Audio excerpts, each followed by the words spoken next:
So for the second learning module of this week, we'll just do a very brief review, hopefully a review, but if it's not a review for you, that's okay. We'll go through enough detail that you'll be able to learn it for the first time of what matrices and vectors are, along with some very basic operations that are performed on them. And again, just kind of giving us some continuity as to what we've been talking about. Matrices and vectors are a natural tool for actually representing values inside digital computers due to their discrete nature. In addition, they're just mathematical constructs that show up naturally through a variety of computation problems. And we're actually going to motivate that in this lecture using a computation problem that you probably saw way back whenever you took your initial algebra class. So think about just a system of linear equations, and perhaps the most simple system, two equations and two unknowns, as I've shown here. Hopefully everyone realizes that you can rewrite this as a system in matrix vector form.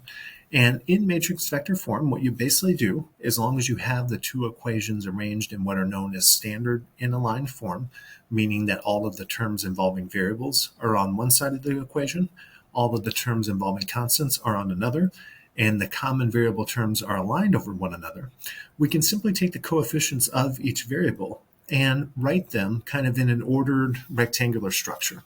So if you notice, what are the coefficients of each variable? Well, in the first equation, coefficients are 3 and -2. In the second equation, coefficients are 5 and 3. If I take and I write the coefficients of the first equation in a row, 3, -2, and those of the second equation in a row, 5, 3, what I naturally create in terms of describing these coefficients is a structure with 2 rows and 2 columns, and I would call that my coefficient matrix. In a similar fashion, you may remember this, and maybe even if you don't know how matrix multiplication works, that when you have that coefficient matrix, you actually write immediately next to it, implying that there's a multiplication, the two variables arranged in the order in which they occur in the equations from left to right. And again, that's why it has to be aligned and in standard form. So since the x's come first, that will go first in this mathematical structure, and the y's will go second. And if you notice this second structure, it kind of looks like a matrix. However, instead of having rows and columns, so rows, there we go, and columns, it only has a single column. So we don't call this a matrix, we call this a vector. And specifically, we would call it a column vector. And in a similar fashion, we can take those constant terms that we have on the right side, 1 and 8, and we can actually also encapsulate them as a column vector as well. And when we have the system of equations in this form, oftentimes we'll denote this generally as the equation ax equals b. And this is just the general form of any linear system. And in this form, we call this entity A the coefficient matrix, and we call the entities x and b vectors, particularly x is the unknown vector, and b is the constant vector. So the key point in this that kind of generalizes beyond this, when we think about a matrix from a mathematical perspective, we're going to be talking about two-dimensional. What I mean by that is it's formed by both rows and columns. We're just going to focus on the case when they're actual numbers. However, you can have scenarios where you actually use variables or symbols or whatnot, but for us, they'll always be numbers. And in addition, we'll call a vector just a one-dimensional collection of values, but we will allow ourselves to either arrange those vertically, as we did above, where we'll call it a column vector, or horizontally, where we'll call it a row vector. And if you notice, the matrix itself can be viewed as a collection of vectors. I can either view A, this particular coefficient matrix, as kind of two row vectors stacked on one another, or two column vectors stacked on one another. And we will talk about that in a little more detail later. So when you describe a matrix or vector, the natural way to describe it is based upon their dimensionality or their size. How many rows do they have and how many columns do they have? So naturally, you call something like an m by n matrix. That's the usual notation that you hear. What that means is that the matrix has m rows and n columns. And if you've taken a linear algebra class before, you know that you can actually, assuming that that matrix corresponds to a linear system, actually determine something about the solvability of that linear system based upon the relative dimensions of m and n. And they kind of use some historical terms of calling matrices either square, or maybe you call them fat if they have more columns than rows, or you call them skinny if they have a lot of rows and they don't have a lot of columns. But we'll get into that all a little bit later when we talk about linear regression. In addition, there's some special types of matrices or kind of properties of matrices that you might want to be aware of. When the elements or entries are a bunch of zeros, we call it a sparse matrix. If all the entries are zero other than ones on the diagonal, you would call that the identity matrix. So we're not going to go into too much more detail. Just hopefully everyone knows the basics of what makes a matrix, what makes a vector, their shapes, and how you describe them in terms of their dimensions, particularly the number of rows by the number of columns. One additional thing I wanted you to know is when you have a matrix, you can reference particular elements within it using a subscript notation. So when we look at this entry A2, 1, we know based upon this convention that we have below that that's talking about the element of A in the second row in the first column. So that would be element 5 in this case. In addition, of course, column vectors, since a column vector only has a single column, its n would be 1. It still can have a variable number of rows, and vice versa for a row vector. Since it only has a single row, the row parameter m is 1, and the number of columns can vary n.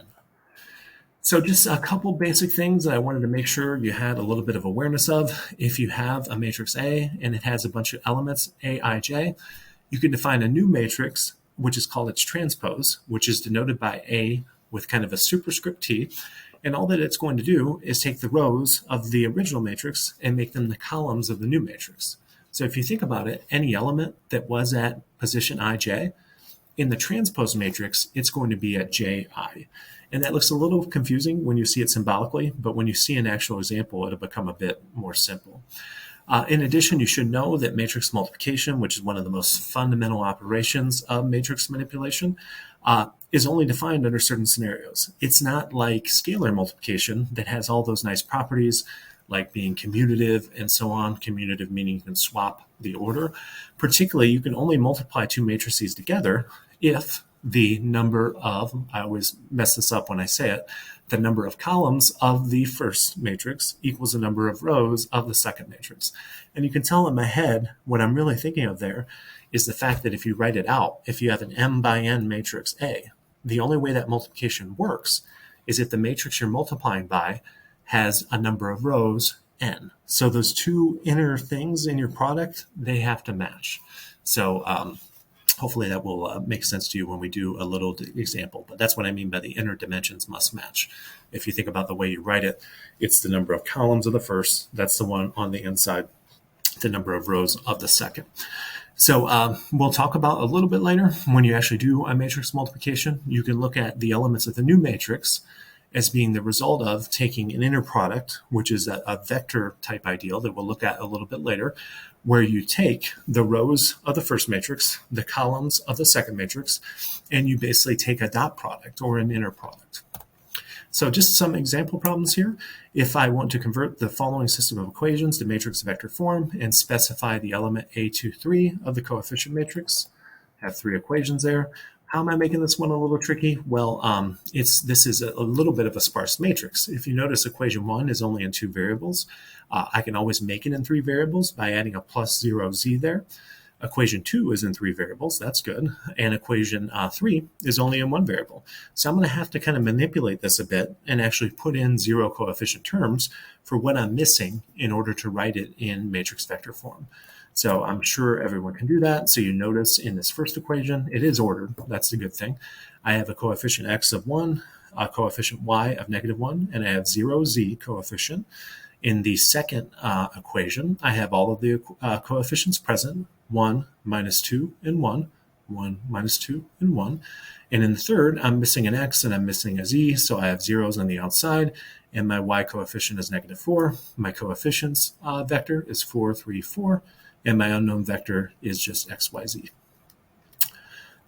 If I look at this matrix, what element is in the 2, 3 position? Remember, the first entry tells you the row to go to. So I'm going to go from the first row down to the second row. And the second entry tells you the column to go to once you're in that row. So in the second row, go over to the 1, 2, third column, and that entry is just 1. Specify the following product. I have a row vector, 1, 3, 2, times a column vector, 4, 3, 4. First thing you might want to ask is, what am I going to get if I do this? Well, if you think about the dimensions here, right, this is a 1 by 3 matrix. So I can only multiply it by something that has 3 rows. And fortunately, this column vector does have 3 rows. So if you take a 1 by 3 times a 3 by 1, you're actually going to get a 1 by 1. So this is the example of an inner product that we were talking about earlier. And the way that you actually do this is just multiply all the like elements. If you've had like a basic physics class, or if you've taken a multivariable calculus class, this is nothing more than a dot product. Take the first element of your row vector, multiply by the first element of your column vector. So 1 times 4, we get a 4 from there. Same thing for the second element. 3 times 3 gives us 9. Same thing for the third element. 2 times 4 gives us 8. We're going to take those 3 products and add them together. And hopefully I did my math right and got 21. So that is it for the end of the first week. Again, sorry for the late posting, and just wanted to make sure that we got through a little bit of content, since we only have 8 weeks and we need to make sure that we don't fall totally behind. But hopefully I'll get all the content for week 2 up this weekend. That way you can work on it at your own pace. So great start to the course. I enjoyed reading everyone's discussion boards, and I'll talk to you later.